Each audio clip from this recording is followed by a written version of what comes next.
¿Qué dicen los textos sobre la ciencia? Le describen algo que no existe. Porque yo digo, si yo fuera un chico de 17 años y abre una de esas enciclopedias y le están diciendo esto es la ciencia, lo están embaucando.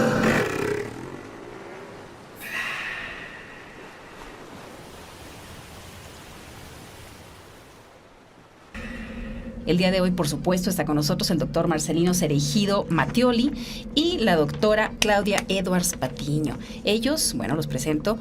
Él es doctor en Fisiología Celular por la Universidad de Buenos Aires y ella es doctora en Ciencias con especialidad en Desarrollo Científico y Tecnológico. Siempre has tenido la inquietud, quiero que lo compartas esto con nuestros amigos que nos están escuchando, de divulgar la ciencia, ¿sí? De hecho, tú dijiste, no me presenten, por favor, como divulgador de la ciencia, preséntenme como ensayista. Yo soy un científico profesional que me gano la vida investigando sobre fisiología celular y molecular. Lo que hago es ver cómo las células se ponen de acuerdo entre ellas para hacer un ojo, un túbulo renal y demás. ¿Qué se dicen molecularmente hablando? Bueno, entonces me puse a ver, por eso digo lo del ensayo y no la divulgación, ¿qué dicen los textos sobre la ciencia? Por ejemplo, si un muchacho de 17 años quiere ver qué es la ciencia y va a una enciclopedia promedio, le describen algo que no existe. Es como que se inventó un puchimbal que le llaman ciencia para que le peguen, le digan y que no. Entonces, Perdón que te interrumpa. Claro. ¿Qué conceptos has encontrado en esos libros? ¿Qué conceptos erróneos has encontrado de la ciencia? Bueno, mira, en primer lugar que dicen ciencia, pero no presentan a la ciencia qué es la ciencia, sino que para hacerla más atractivo presentan curiosidades sobre la ciencia, ¿te das cuenta? Y entonces dice, ¿sabía usted que si una persona saltara como una pulga se podía saltar la torre latinoamericana? Y otro te dicen, ¿sabía usted que hay estrellas tan densas que un balde de ellas podría pesar más que la Tierra? Entonces la gente pasó a tener la idea de que los científicos somos tarados que nos entretenemos buscando cosas raras. En un país que dice, pero yo creí que estos eran los que iban a curar enfermedades o predecir terremotos, y ahora me viene con que, ¿sabía usted que un agujero negro se puede comer toda una galaxia? Se pasa como curiosidades estúpidas de circo, ¿no es cierto? Entonces yo no divulgo esa ciencia. Yo lo que hago es contar qué es la ciencia, por supuesto de mi punto de vista. Pero como ya ahora van a ver dentro de un momento, he publicado muchos libros, he dado conferencias por todos lados y todavía no me han matado. Quiere decir que está bien, es una versión personal. Estoy de acuerdo contigo que a veces se dividen los auditorios en un 50% que está contra mí y el otro 50% que está contra mi mamá. O sea, no siempre son flores, pero es bueno que el público de esta audición se entere de por qué le tienen rabia, por qué se cuidan, qué le achacan, qué le dicen, porque me parece que es una manera de caminar hacia una cultura compatible con la ciencia. ¿Cualquiera se puede acercar a la ciencia, Marcelino? Sí. ¿Un niño? Sí, cualquiera se puede. Justamente yo muchas veces he tenido que cenar con un premio Nobel de algo y vos decís, esto yo no entendí una papa de lo que dice en su último libro, pero cuando hablas con él es como si te contara que su sobrina se llama Marieta y tiene un perro que se llama Luque, ¿no? O sea, contada por el que lo hace, no es para nada doctoral, ni lejana, ni remota, y cuando encuentres un tipo que sí se pone así, es un tarado. Entonces, bueno, además quiero insistir que lo que yo les voy a contar es nuestra versión, tanto de Claudia, que hizo una tesis doctoral sobre esto, y yo la dirigí, y el título se la dio el Centro de Investigación y Estudios Avanzados, para que cambien el punto de vista que tiene sobre la ciencia. La idea de esta serie de programas, de mi tesis de doctorado y de algunos de los libros de Marcelino, o más bien de los libros que están hechos para esto, lo que intenta hacer es un llamado a la sociedad de no tienes que tener un doctorado, puedes tener una cultura compatible con la ciencia en tu día a día. Y yo creo que eso es de lo que vamos a platicar durante... Sí, a mí me gustaría que lleguemos a un punto donde un radioescucha promedio, que puede tener una sastrería o ser contador de un supermercado, llegue a preguntarse, pero ¿y por qué? ¿Hay otras maneras de pensar? Esto es obvio, que le sea obvia la ciencia, no una cosa así que tenés que tomar con pinzas cromadas, ¿te das cuenta? Ahora, lo que yo te quería decir es esto. Yo estaba muy preocupado, porque yo digo, si yo fuera un chico de 17 años y abre una de esas enciclopedias y le están diciendo esto es la ciencia, lo están embaucando. Y entonces yo sacaba dos conclusiones. O el que lo escribió es un tarado, es un ignorante, o miente a propósito. En cualquiera de los dos lados es exasperante, ¿no es cierto? Te quiero decir que, por ejemplo, creo que la vez pasada ya te lo decía, una lagartija tiene sangre, ¿no? Esa sangre tiene glóbulos rojos, esos glóbulos rojos tienen hemoglobina. Si no lo tuvieran, se muere la pobre lagartija así sofocada, sin oxígeno. Bueno. Entonces, por sus tripitas está pasando lo que ella comió, y en esas tripas tiene que haber mecanismos que dicen, eso que va ahí es hierro. Captarlo, pasárselo, que llegue a la médula ósea, porque cuando la médula ósea haga hemoglobina va a necesitar hierro. Y no le podés decir, y no le podría hacerlo con mármol, y no podría hacerlo con madera, no, tiene que ser hierro. Y yo te pregunto a vos, Nistela, ¿vos serías capaz de reconocer hierro así? Te digo, no, ¿no es cierto? No, para nada.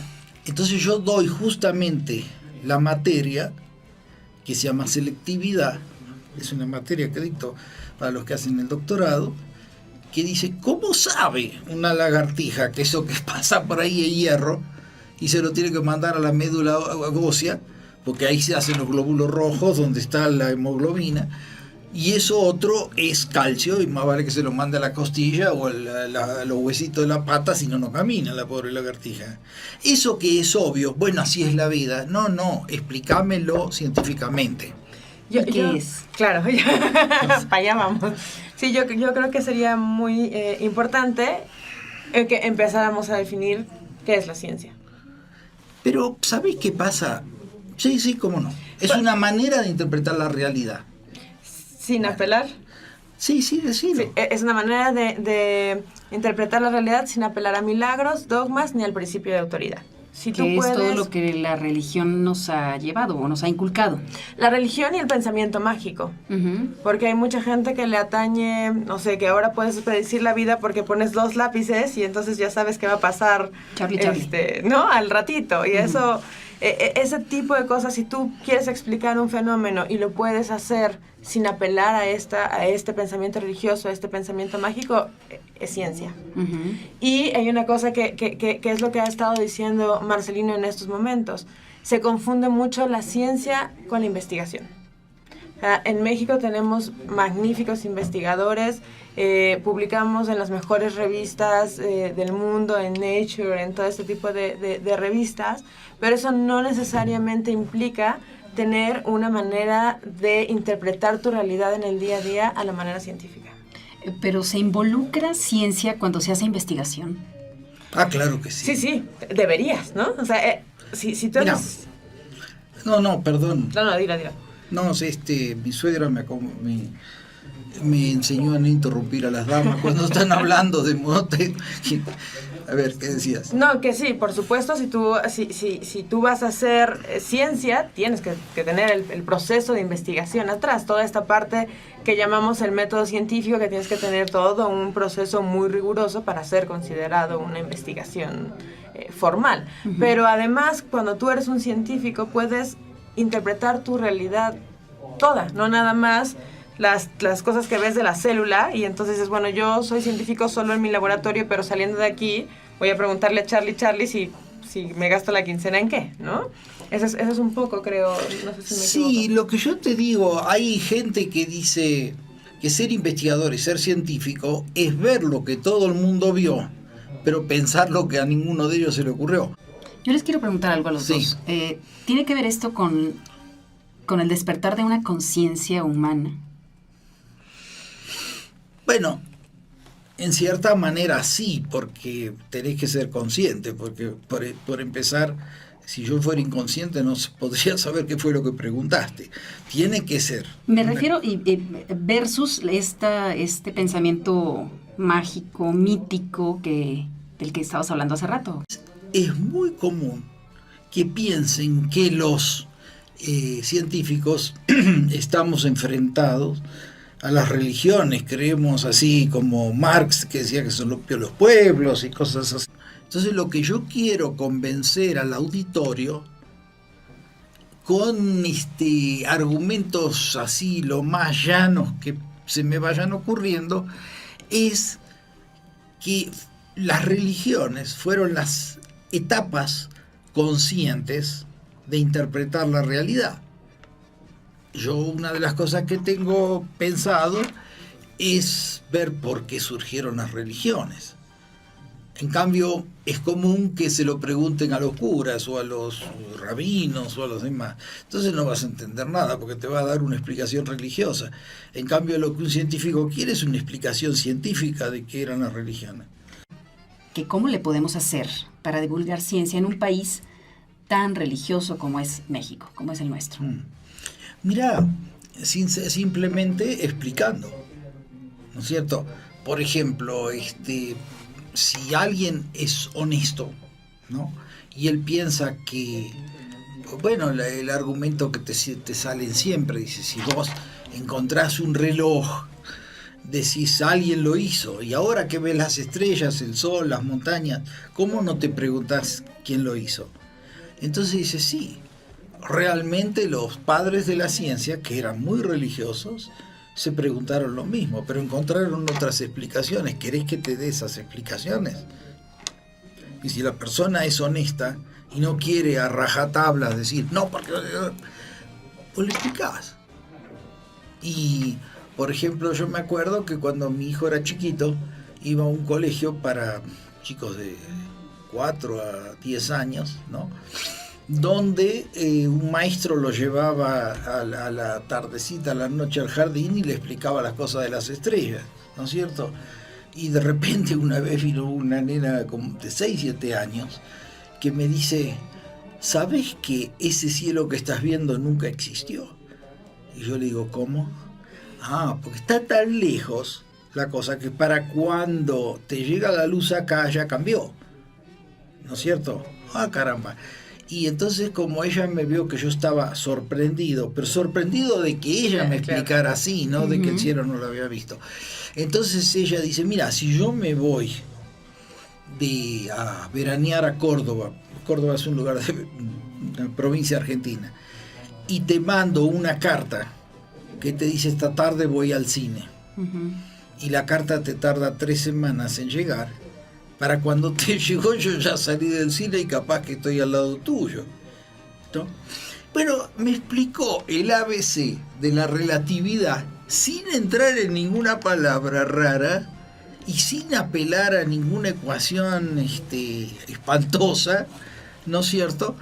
Pero se lo había explicado un astrónomo que le agarró y le dijo esto, el otro y lo de más allá. Y así le explicaban cosas. Por ejemplo, se lo llevaban hay un parque muy grande, muy lindo en Buenos Aires que se llama Palermo, ¿no es cierto?, que tiene lagos. Y entonces lo llevaban y metían una cuchara así en el barro y sacaban esto y el otro. Y dice, ¿saben qué cuántas cosas vivas tiene el barro? En realidad está hecha de cosas vivas, ¿no? Y eso la fascinaba a ella. Y así ella se hubiera dedicado a, no sé, arquitectura o a ser ama de casa, esa fascinación no se la saca a nadie, ¿te das cuenta?